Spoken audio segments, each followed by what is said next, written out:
Matt, really interesting fight at lightweight, and we have a clash of styles, and I always love a clash of styles because we have Thiago Moises taking on a really tough out in Jalin Turner. Matt, for what it's worth, Jalin Turner, one of the longest fighters at lightweight. He's 6'3" and has a massive reach that really you can't compare with a lot of guys in this division. I mean, you could try and compare him to like a James Vick, maybe. Remember Cole Miller? Remember how long he was at featherweight? But still, guys like that, Jalin Turner, and really surprising because he's only 25 years old, 9-5, bit of a salty record. The weirdest thing, trains at a Ruka Sport. Isn't that insane? I mean, you've got Chris Cyborg, you've had Rafael dos Anjos, Michael Bisping, and Jalin Turner. So far in the UFC, it's been so-so. He had a big win on Contender Series 2 years ago, followed it up with a loss to Vicente Luque. It's kind of weird that they got paired up. I know there's reasons around it.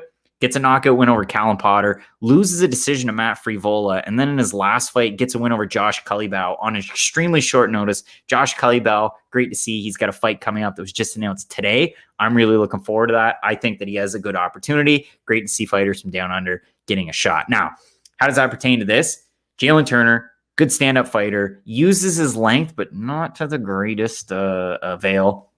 And his wrestling, so-so. I have to say so-so. Thiago Moises, you know how good his jiu-jitsu is. 13-4, equally as young at 25 years old. And he's put together a really weird record in the UFC as well. So he picked up a win on Contender Series 2 years ago. He fights Beneil Dariush. That's a really weird debut.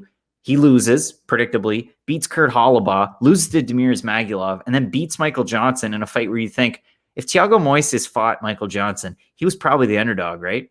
Minus 120 favorite, and he won that fight. He was losing the first round. We all know what happened there. And then he comes out the second round and gets him in the weirdest leg lock and gets the win there. So you know what you have with Thiago Moises, a guy that trains out of South Florida. You've got another really good gym out of Southern California. Like I said, a clash of styles and a very interesting fight. What do you make out of this one? So with Moises, I think he kind of has every tool to beat a guy like Jalin Turner because Jalin Turner doesn't have the wrestling that can really negate what Moises is going for. Because we saw that in the Michael Johnson fight especially. Moises is not afraid to get hit going for the takedown. And he's not saying that he's sloppy going for it, but he doesn't always really protect himself all that well. Kind of rush in with both of his hands. But Michael Johnson, yes, at this point in his career, doesn't have the most power by any means, but he still hits harder than Jalin Turner. So Michael Johnson can't really make you pay for having those sort of forced entries on all of your takedowns. I don't think Jalin Turner can capitalize on it either. And the second this fight hits the mat, and I mean the second it hits the mat, Moises has by far the biggest advantage of either guy in the fight. If he's able to get on top of Jalin Turner for any period of time, he should be able to finish him. And the fact that Jalin Turner, really long guy, so if he does isolate an arm or whatnot, Moises will be the stronger of the two, and he will probably be able to finish the fight from there. So I just think stylistically, this fight's tailor-made for Thiago Moises to win by submission. Like you see fighters kind of similar to Jalin Turner. Like another name that popped in my head was like Will Chope. Like guys that are really tall and really lanky. Sometimes you'll see them be able to pop right back up. So a Chope, a Miller, pick your fighter. We saw it last weekend. It's not as good of an example, but Neil Magny, Robbie Lawler, all of a sudden Lawler wants to wrestle and Neil Magny just, all right, well, let's do this, but I'll pop right back up to my feet. Jalin Turner doesn't fight like that. And if you look at the wins, Culibao was coming in on really short notice and he was a featherweight and he got finished and it happens. Callum Potter's another example, a guy that was awfully long in the tooth. And then you look at the losses to, again, Frevola, who's a good wrestler.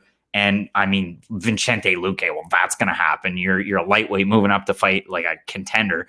And on the opposite side, again, with Moises, Demirs Magulov's a really good fighter. So you can't take too much away from him there. And then Beneil Dariush to be your UFC debut. Unless you're Alexander Hernandez, you're going to struggle in that spot. And there's not a lot of Alexander Hernandez debuts like that. So for me, Moises, again, with the jiu-jitsu, you're going to see a huge discrepancy in size. I know a lot of people might go with Jalin Turner for that fact, but you really have to respect the grappling accolades of Thiago Moises. I don't want to spend too much time on them other than to say over on Tapology at a 638 votes, 77% going with Moises, 63% predicting a submission win. If you look over at the odds, he is the odds-on favorite here. He's sitting close to a 2-1 favorite right now, trending on best fight odds at a minus 188. If you look over at Turner, open is a plus 175, currently sitting at a plus 155. So there is money coming in on Jalin Turner.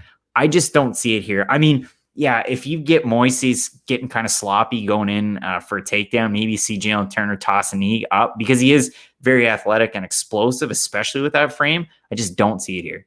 No, I really don't either. I think Moises should be able to get submission in this one fairly easily as well. Matt, this is probably the fight that you're least excited about from your expression there, but I'm really looking forward to it. Both going with Thiago Moises somewhat predictably. Again, if Jalin Turner gets the win, kudos to Jalin Turner, but we're really looking forward to this card. We got a great main event between Alistair Overeem and Augusto Sakai. An extended look at that. You're not going to want to miss it. Keep it locked in with Fight Night Picks, Matt. And as we always say, let's get into it.